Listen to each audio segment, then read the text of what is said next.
Hello, my dear friends. Start the next part of the life or the journey which we are going through to discover the life path of Sri Ramakrishna Paramahansa Dev.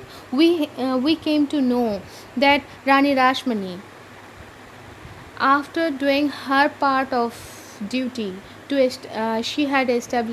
she already established the platform where our master is going to perform his lila, and now as she had served her part, so she went back to the divine abode. So what happened next? Another woman is going to come into the life of Sri Ramakrishna Paramahansa Dev, and she is denoted as Vairavi Brahmani. So what happened next? Let's start. One morning, Sri Ramakrishna was plucking flowers in the garden of Dakshineshwar when he saw a country boat coming towards the smaller bathing ghat of the temple. A woman with a small bundle in her hand stepped out of the boat, middle aged, beautiful, and with long disheveled hair. She appeared from her ochre colored robes to be a sannyasini. All her belongings consisted of a few books and one or two pieces of cloth. Though nearly 40 years of age, she looked much younger. Sri Ramakrishna must have been attracted to her at the very first sight, for soon as he espied her, he went to his own room. Calling Hriday, he gave him a description of the woman and asked him to bring her from the Chandni to his presence. She is a stranger. Why should she come even if invited? Replied Hriday, rather surprised, for he had never been seen his uncle eager to speak to any strange woman. Go and tell her about me, and she will come. That was all he said. Without another word, Hriday went to the Chandni, where he found the nun, or Vairavi, as she was called, seated. He gave her his uncle's message. The Vairavi at once complied with his request, which again surprised Hriday. As soon as the Vairavi met Sri Ramakrishna, she burst into tears of joy and surprise and said in a tender voice, "My son, you are here. Knowing that you were somewhere on the banks of the Ganges, I have been searching for you so long, and now I have found you." "How could you know about me, mother?" asked Sri Ramakrishna. She replied, "Through the grace of the Divine Mother, I had come to know that I was to meet three of you. Two I have already met in East Bengal, and today I find you." She spoke with emotion, as though she had found her long lost treasure at last. Sri Ramakrishna too was visibly moved. After a while, she spoke of herself, born of a Brahmin family in the district of Jashore. Jashore is now in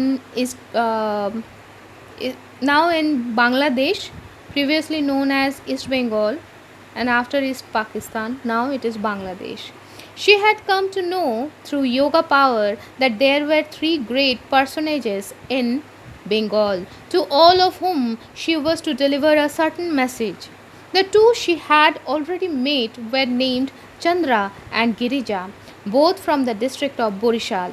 Sri Ramakrishna sat close by her and, like a boy opening his heart to his mother, related to her every incident of his sadhana, his wonderful visions, his total loss of outward consciousness in the meditation of God, the burning sensation all over the body, his sleeplessness, and other symptoms. He further said that people looked upon him as insane because his actions differed so widely from those of the common run of men. He asked repeatedly, "Can you tell me what these symptoms are? Am I really mad? And is this the result of my praying day and night to the mother?" The sannyasini listened to his recital with feelings of joy and wonder. Full of motherly tenderness, she again and again consoled him. "Who calls you mad, my son? This is not insanity. Your state is what is called Mahabhava. in the Shastras. What is Mahabharata? Let's define it, or let's try to dig in a little bit more. An extraordinary state of religious ecstasy mentioned in books of bhakti, attended with 19 external characteristics such as shedding of tears, tremor of body, standing of hair on end, perspiration, and so on. So, what happened next? Let's go back to our chapter. It is because people do not understand this blessed state of yours that they call you mad. Sri Radha experienced this state, and so did Sri Gauranga. All these are recorded in the Bhakti texts. I have these books with me, and I shall show you that whoever has sincerely yearned for God has experienced this state, and everyone doing so must pass through it. These words reassured Sri Ramakrishna. Finding that the day had already advanced, Sri Ramakrishna gave her some prasad from the Kali temple, and knowing that with her maternal attitude towards him she would not take it unless he partook of it first, ate some. She went around the temples, took the prasad, and later came to the Panchavati with doughs of raw foodstuffs to cook and offer to her chosen deity Raghuvir, a stone emblem of whom she always kept with her. The cooking over, she placed the food before Raghuvir and closed her eyes in meditation while offering it.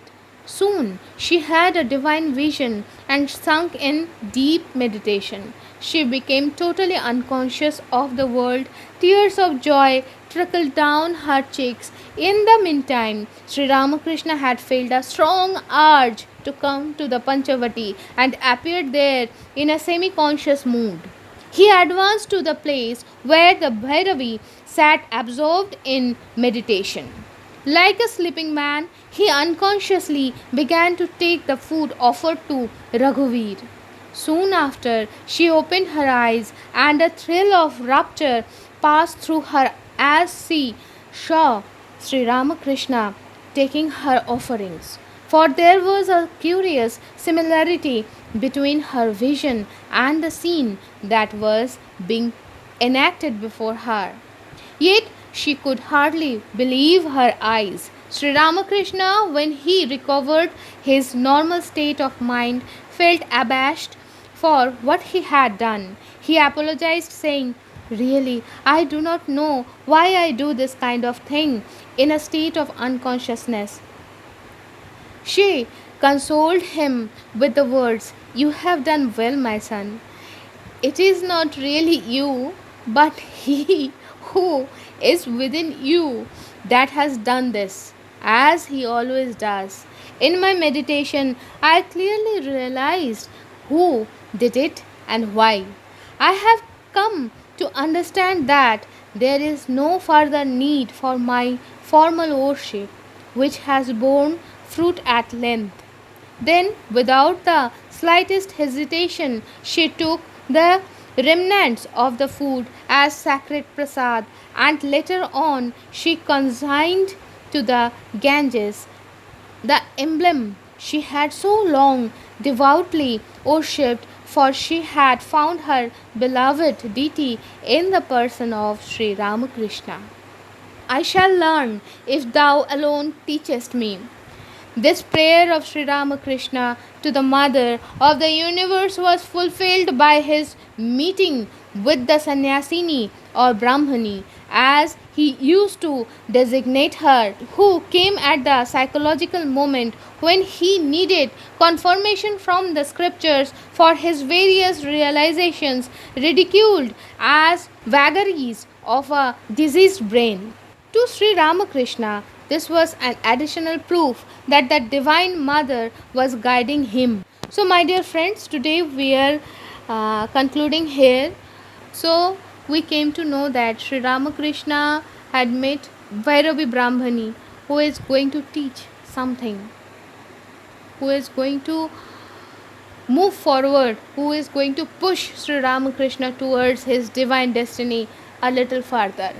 So with this, I am bidding you goodbye for today, but I pray to Almighty that whoever, whatever position we are in, how much we are thinking that we are held back within our position, let's the Brahman, let's the Param Brahma guide us towards him or her, whatever the gender you are at ease to assign that supreme, but we must attain with its grace. So with this good wish, I am bidding you goodbye and Shubhamastu.